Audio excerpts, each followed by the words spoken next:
वहीं तमिलनाडु प्रोग्राम में पीएम मोदी का बयान सामने आया है। पीएम मोदी ने पाकिस्तान को फिर चेताया है। भारत ने दहशतगर्दों के आकाओं की नींद उड़ाई है। ऑपरेशन सिंदूर का भी पीएम ने किया है जिक्र। देसी हथियारों ने अहम रोल अदा किया। तो पीएम मोदी ने अहम बात कही है यहाँ पर और पाकिस्तान को एक बार फिर चेताया गया है। तमिलनाडु प्रोग्राम में पीएम मोदी का बयान देखने को मिला। पीएम मोदी ने पाकिस्तान को फिर चेताया है। भारत ने दहशतगर्दी के आकाओं की नींद उड़ाई है, ये पीएम मोदी की तरफ से कहा गया है।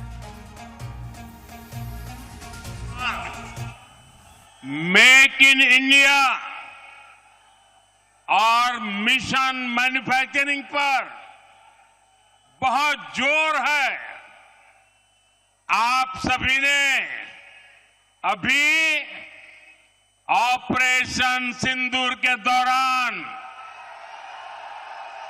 मेक इन इंडिया की ताकत देखी है।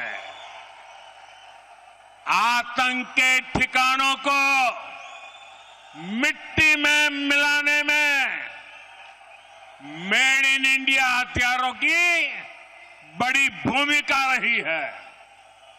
भारत में बने हथियार आज भी आतंक के आकाओं की नींद उड़ाए हुए हैं।